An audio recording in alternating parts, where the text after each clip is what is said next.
Hello and welcome to the Lore of the Cards podcast, episode 3, Janali and the Young Dragonhawk. The podcast that uses Hearthstone as a vehicle to unpack the dense and sometimes complex lore of the Warcraft universe. Okay, I know this seems out of left field, especially since we've yet to complete Gul'dan's story, but I was sorting through my folders and I found this sitting on my computer. This was written in January 2018, and I'd completely forgotten about it. Until now, I present to you the card that everyone wants to know about, Young Dragonhawk. And Janali was also released between 2018 and now. When first introduced to the Warcraft franchise, Dragonhawks looked very different to how they do today, depicted in the Young Dragonhawk's art. They were ridden into battle by the High Elves during the Third War. They would also later be ridden by the Blood Elves, High Elves that renamed themselves in honour of their brethren that fell during the Undead Scourge's massacre within the elven territory of Kael'thas. Whereas contemporary Dragonhawks look a little more like the first part of their names, the Warcraft 3 version are a lot more bird-like, brilliant feathers covering their bodies. That's Warcraft 3 Classic, not Reforged. While not the most powerful aerial combatants, easily crushed by the undead's aerial arsenal of gargoyles and frostworms, the Dragonhawks gave the elves a significant tactical advantage. The Dragonhawk riders were able to channel stationary clouds that prevented any ranged buildings or enemy units from attacking their allies. They were also capable of completely immobilising enemy air units, using their aerial shackles ability. Those bound were unable to move or attack and slowly took damage from the shackles. However, as a trade-off for this powerful ability, the Dragonhawk rider was also unable to move while they channeled the spell. If they did, the shackles broke.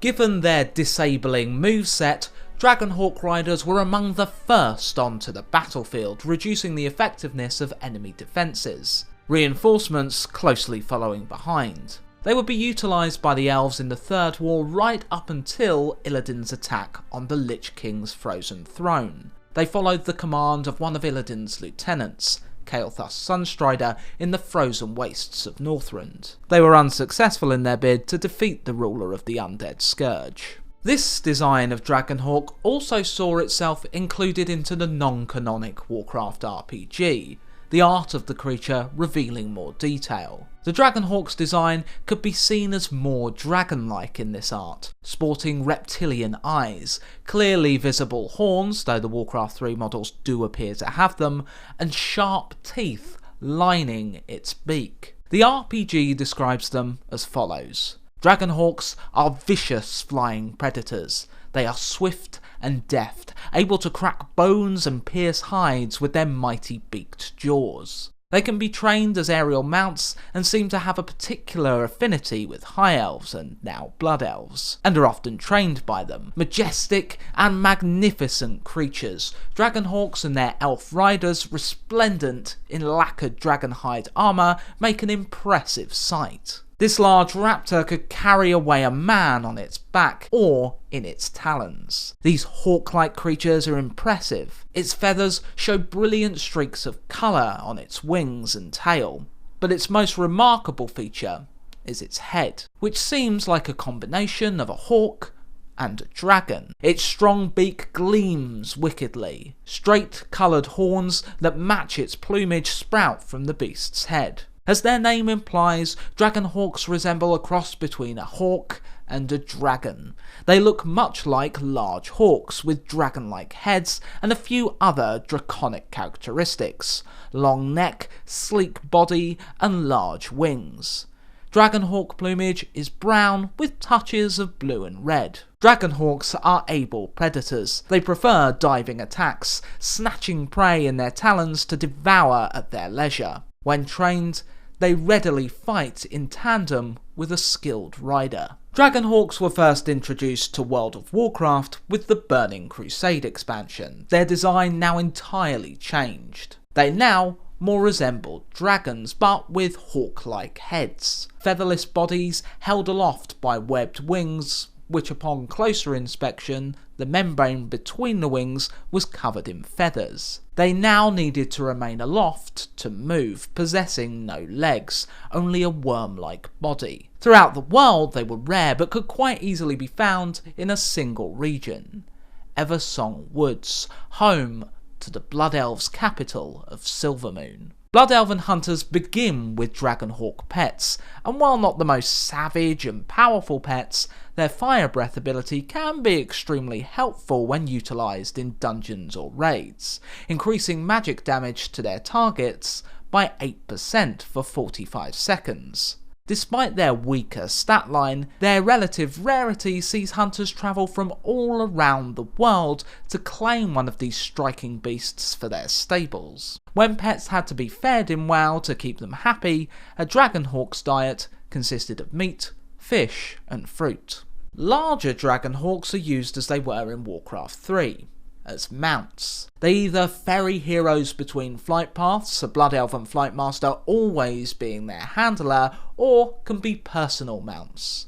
Kael'thas used many Dragonhawk riders to defend his position upon the Isle of Kael'thas, after betraying his people and aligning with the Burning Legion's lieutenant Kil'jaeden. The Blood Elves also utilised their trusted companions against their former ruler Kael'thas. Dragonhawks ferried heroes to and from the Isle and were used in bombing runs against the forces of Kael and the Demonic Legion. There are many different types of Dragonhawk found in different places throughout the world, which I'll quickly mention and describe here. The orange-red variety found around Eversong are the most common, but proving it's not just elves who have an affinity with the hawks, the Amani Dragonhawk, sporting the same red-orange colouring as the Eversong hawks, can be found in Zul'aman, the bastion of the Amani troll tribe. The pink-red Blood Falcon can be found among the Blood Elves in the Botanica dungeon, a ship once owned by the light-blessed Naru. The black Dawnblade Dragonhawk carried the Dawnblade Blood Elves into battle, a faction that remained loyal to Kael'thas even after he aligned with Kil'jaeden. The blue-purple Sunblade Dragonhawks were loyal to another faction of Kael loyalists, the Sunblade. The pink-red Eclipsean Dragonhawk can be found at Eclipse Point in Shadowmoon Valley, upon Outland Draenei Ruin now controlled by the Blood Elves loyal to Illidan. Another pink-red variety, the Phoenix Hawk, can be found in the raid dungeon, the Eye. This was where heroes first fought Kael while he was still aligned with Illidan, not the Burning Legion. The Dragonhawks surrounded Kael's mighty companion, the Phoenix Alar.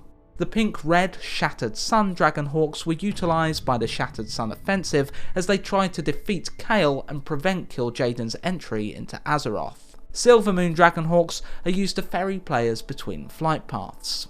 The Sunreaver Dragonhawk is perhaps the most striking. This red and black beast is the mount of choice to those loyal to the Blood Elf Magi of Dalaran, and was first added in the Frozen Throne expansion. Any other Dragonhawk types, I believe, can be tied to the ones I have already mentioned. Dragonhawks also come in battle pet varieties, blue, silver, red and gold. The rarest of these pets is the Phoenix Hawk hatchling. The ability to summon this companion comes from the brilliant Phoenix Hawk feather, which has a chance to drop off of Alar in the Eye. This variety has a slightly different moveset compared to the other hawks. There are a few named Dragonhawks in Warcraft, though not many have much lore significance.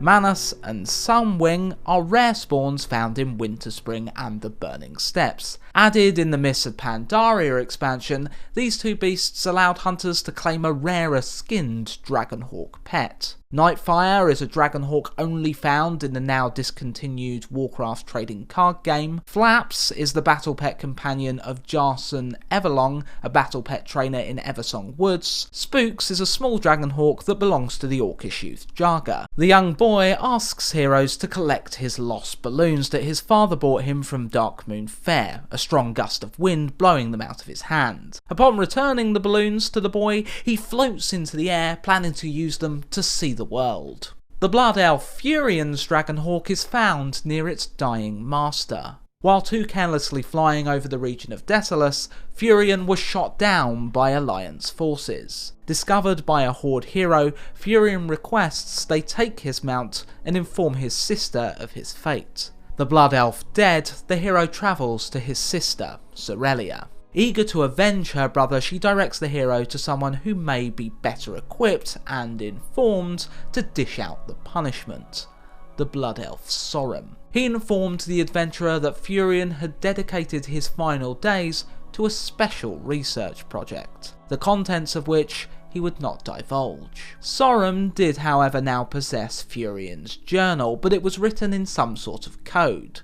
Deducing that it may be a code related to Furion's research, Sorum sent the hero to the east to meet with another contact, the Flight Master Narimar. Narimar now looked after Furion's Dragonhawk, and the beast would transport the hero to their destination. From looking in the journal, the hero found a picture of some Night Elven ruins. Seeing similar ruins to the northeast, they flew there. Upon closer inspection of the ruins, the hero concluded these were the ruins in Furion's journal, and upon even closer inspection of the runes at key sites in the ruins, they felt they better understood Furion's code. While the code was still near indecipherable, the hero was able to draw a few conclusions. One of the statues required an offering of weaponry in exchange for some divine gift. They would get these weapons from the satyr that could be found among the ruins. The satyr would also be used for another ritual. It seemed a brazier had been placed within the temple of Elune to bless those that placed the flesh of her enemies upon it. Demonically corrupted night elves, the satyr,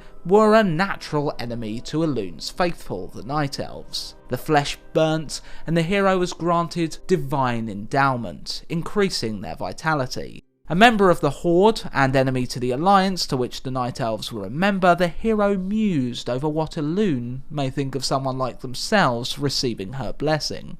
The rituals were not done here. The old fountain in the ruins also had terms to meet. Filling the fountain with the liquid of the melon fruits in the area, the hero was now able to see the spirits of night elves in the ruins. Even now, these ancient spirits still performed the rituals for their beloved goddess. Having visited and completed the ruins' rituals, the hero now better understood Furion's journal. The Blood Elves' palpable enthusiasm seemed to be directed toward a ruin located at the northmost part of the temple remains, hidden in the mountains. Discovering the ancient runestones of Furion's final journal entry, the hero now understood his final written words.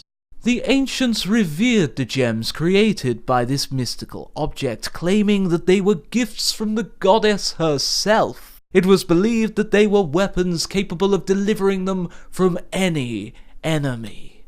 Using a vortex gem, the hero could summon a mighty firestorm. This could be achieved either by sustained worship of Elune or through charging it with spiritual energy. The ghosts now revealed, and not a worshipper of Elune, the hero's path became clear. He defeated ghosts to charge the gem and then directed the destructive power of the firestorm in the direction of the alliance that shot Furion down. His death was well and truly avenged. The Dragonhawk Sagan is the familiar of the mage Ravandwaya. Also an illusionist that used his powers to entertain, Ravandwaya was the apprentice of Archmage Vargoth. Vargoth was the leader of the Kirin Tor mages that chased the Horde to their world of Draenor near the end of the Second War. He founded the Kirin Var village upon the island of Farallon, studying the world's ley lines. His village survived the cataclysmic events that transformed Draenor into Outland and Farallon into Netherstorm.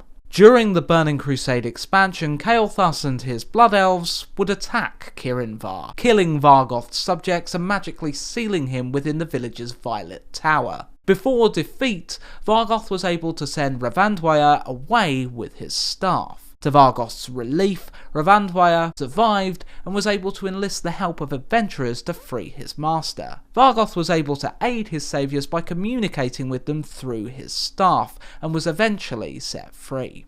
Before we move on to our final Dragonhawk, no prizes for guessing who that is, given the episode's title, I want to say thank you very much for listening. I really appreciate it. If you've enjoyed so far, like and subscribe, etc. on YouTube, follow on Spotify, and review on iTunes. Go on, do that last one. I don't have any reviews up on iTunes yet, and it's making me a very sad boy. I'll give you a hug. Probably won't, since it's quite likely you live quite far away from me. No beastry this time, because we've been talking about a beast for the entire episode. So let's continue. Janali, oh my god, I didn't think it would be him, is perhaps the most significant Dragonhawk lore character, as he is a Loa, a great animal spirit worshipped by the trolls. Janali was a Loa of the Amani, led by their wily and charismatic leader, Zul'jin, who had aligned the trolls with the Horde during the Second War. Near the end of the war, Zul'jin was captured and tortured by the High Elves in a brutal fashion, one of his eyes being removed. He was saved by a raid from his clan, choosing to cut off his own arm with a discarded spear to escape. Denouncing the Horde and cementing his legendary reputation among all trolls, Zul'jin and his Amani returned to a closed-off life from the outside world in Zul'aman. They emerged only after the Scourge's invasion of Kael'thas, but were unable to capitalise. Beaten and bruised, Zul'jin called upon dark powers to rebuild his army while the Alliance and the Horde were focused on fighting the Legion in Outland. Upon hearing the Blood Elves had joined the Horde, Zul'jin became blinded by rage. This made him more susceptible to the urgings of his witch doctor Malakras. The Amani would bind several champions to their Loa. The troll bound to Janali took on incredible power, able to create walls of fire and throw out various devastating flame-based attacks. He was also assisted by hordes of Dragonhawk hatchlings that would be cultivated by other Amani trolls, as Janali fought on. Upon the Avatar's defeat, Janali's power was not lost to the Amani. Adventurers met Zul'jin in combat, and the Amani leader was able to draw from the power of all the lower spirits that had been bound to Avatars, taking on their form and able to dish out a varied and terrifying assault. Eventually, however, Zul'jin was slain. I hope you've enjoyed this episode, and I'll see you next time for more Lore of the Cards. Bye bye.